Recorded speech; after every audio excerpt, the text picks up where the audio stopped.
So hi everyone, good afternoon po sa inyong lahat. So ngayon papunta tayo ngayon sa school.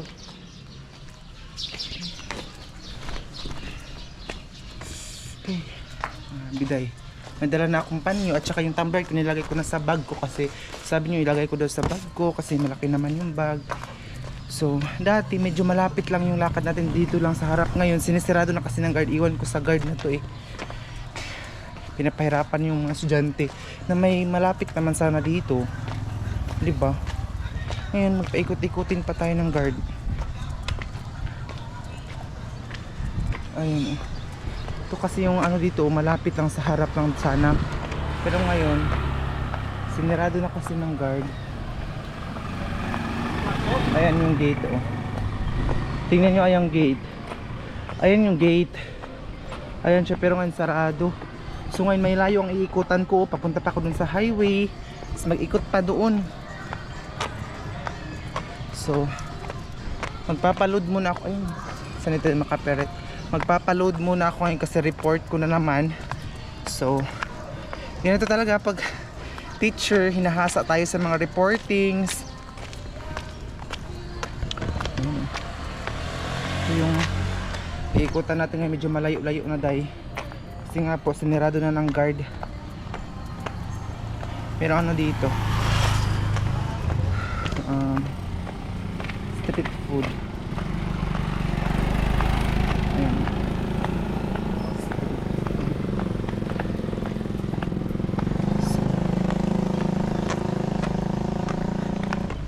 Hirapan tayo tayo mag payong kasi pinapawisan tayo palagi. Pag magsuot talaga ako ng uniform mga day, basa talaga ito ng pawis. Grabe ang pawis ko day. Hindi ko alam kung bakit pawisin talaga ako.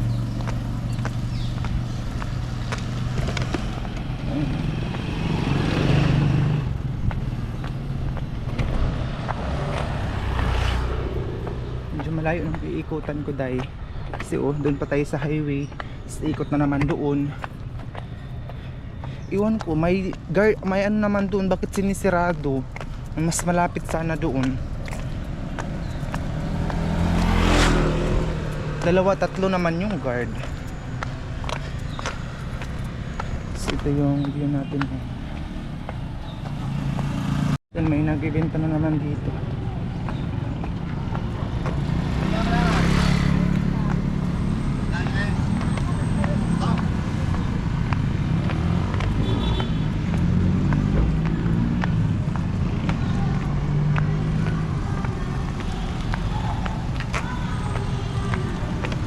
So dito muna ako. Wait lang. Kasi bumili muna tayo ng tubig na malamig dito oh. Yung pipiso lang naman. Yung hulog-hulog lang siya.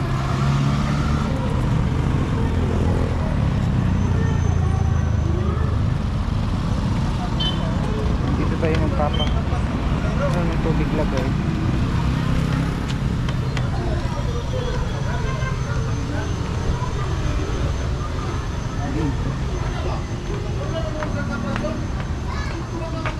Hindi ko alam kung may laman ba dito. Ayo. Ayo. Walang tao.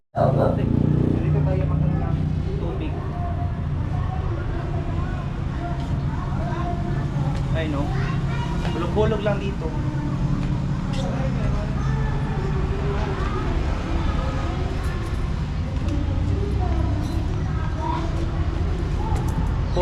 Ay 3 pesos no?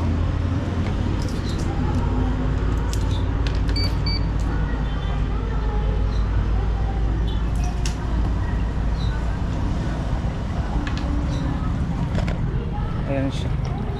Hulugan mo siya ng piso. Kusa na siyang mag-awas. Ayan.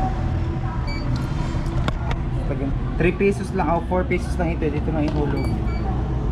Mineral ito dahil walang tao dito, magpapaload sana ako eh. Kasi nga po report ko. Tingnan nyo, basa na ako ng pawis.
A few minutes later.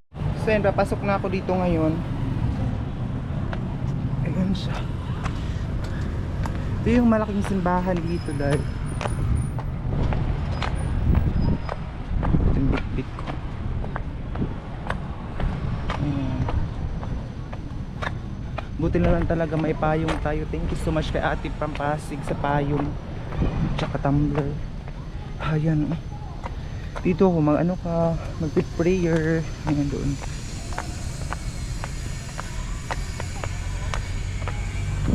Ito yung simbahan dito na malaki talagang simbahan. Ito nakapark yung mga motor tsaka mga tricycle doon.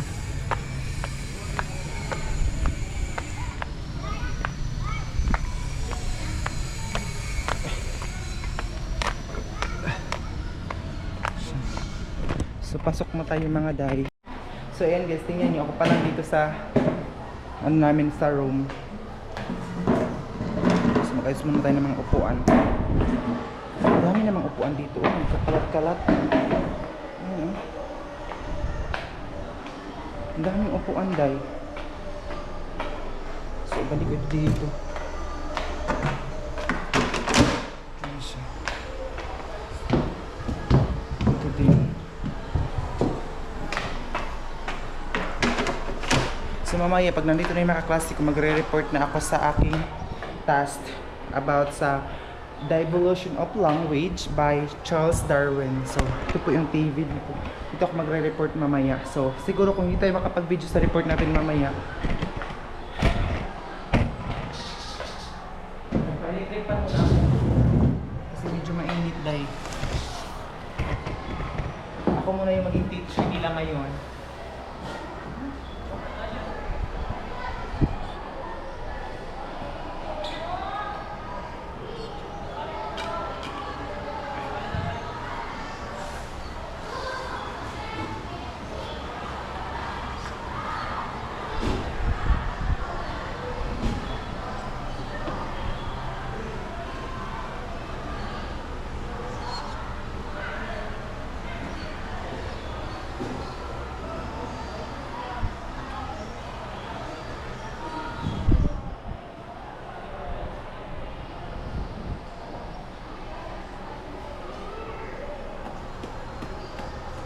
Init.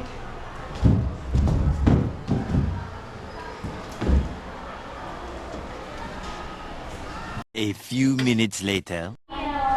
Balik na sa development of English, right? Basic yung reporters.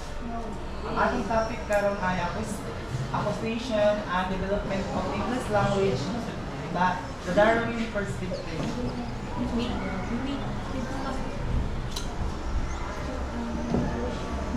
Evolutionary linguistic.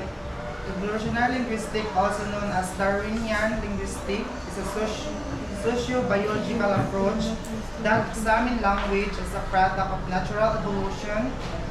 It integrates insights from evolutionary biology, anthropology, and psychology to understand how language evolved over time.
2,000 years later. Hey everyone! Good afternoon po sa inyong lahat. Welcome back to our YouTube channel. So nandito na tayo ngayon sa bahay. Sobrang nag-relax ako ngayon kasi napagod ako. Ang report ko ngayong araw ay 4 reports. Introduction to linguistic, and then language, culture, and society, and then understanding the self. Tatlo yung report ko ngayong araw. Thank you Lord, so very productive ang araw natin kasi nakapag-report din ng tatlo kasi sunod-sunod ang schedule ko dahil. Tapos mamayang hapon meron pa kaming practice sa sayaw kasi kapag masasali ka sa sayaw, makleared ka na sa clearance, so hindi ka na magpapa-clearance pagka enrollment kasi parang November, ang second semester namin ng enrollment na naman. Ang bilis dahil, di ba? Tapos sa natin ng first semester, thank you Lord, kaya sobrang tipid ko talaga dahil hindi natin kinukuhan yung ano natin kasi para sa tuition natin, kahit na nagugutom tayo, hindi tayo magkakain-kain dahil sa labas kasi para madagdag sa pangbayad natin dahil sa exam. And maraming salamat sa mga hindi po nag-skip ng ads ko everyday. Thank you so much. Yung mga magulang ko dahil nag-relax muna sila, nagpapahangin muna sila. So, ayan. Ito na naman yung view natin dito ngayon. Ayan, thank you Lord sa magandang panahon. Sana hindi uulan mamaya kasi pangit din pag umulan. Nakakawalang gana mag lakad-lakad pag ulan. So, parang fresh yung kasi kakaligo lang natin kasi sobrang pawis ko. Nag-practice kasi kami pagkatapos kong nag-report. Pagkagabi alas 11 na kami nakauwi. Practice na naman dahil sobrang yung katawan ko parang gusto na niyang magpahinga. Hindi pahinga na yung mag-relax muna dahil ba. So by the way, kumain muna tayo kasi nagugutom ako dahil. So ang ano pala namin yan. Hala, pighawat na itong corn beef. Kaya na kay? Itong corn beef ba? So meron pa kaming ulam na corn beef. So meron po kaming ayan, ito po yung ulam namin na corn beef. Ayan guys, mga ano muna kami. Ato ko na kalungsod.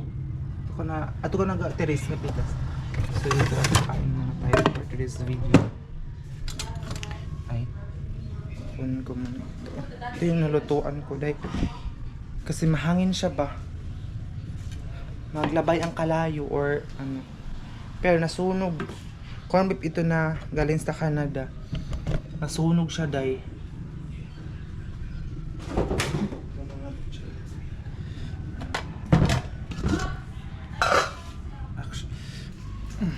Kain muna tayo kasi para meron tayong energy.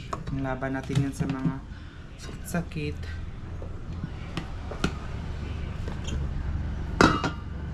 Ganito lang yung rice natin. Tapos kuha muna tayo ng corn beef.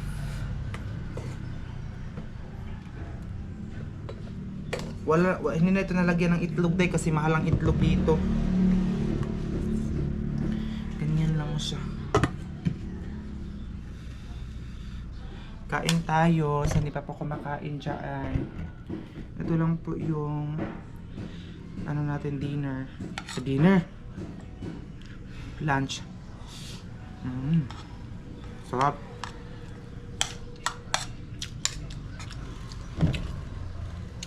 Sabi nila masarap daw kung kumain kahit simple lang ulam namin.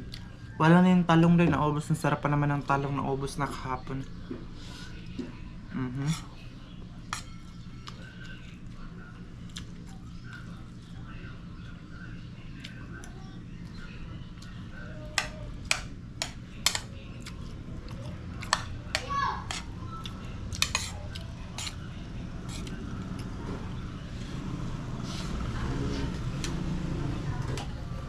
Ay mga sinampay mamaya, kukunin ko na siya. Kasi uga na or tuyo na.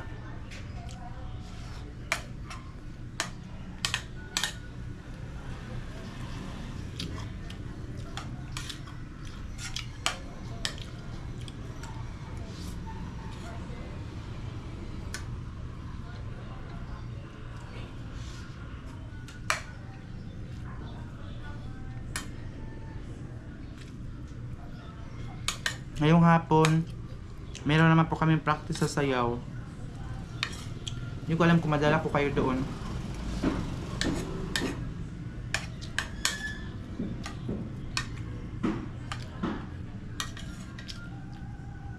Kasi nahihiya ako dahil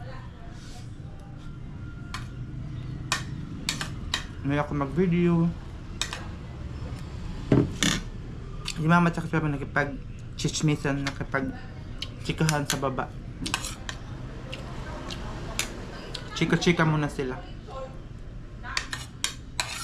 Kain. Kunti lang yung pinakain natin ngayon dahil.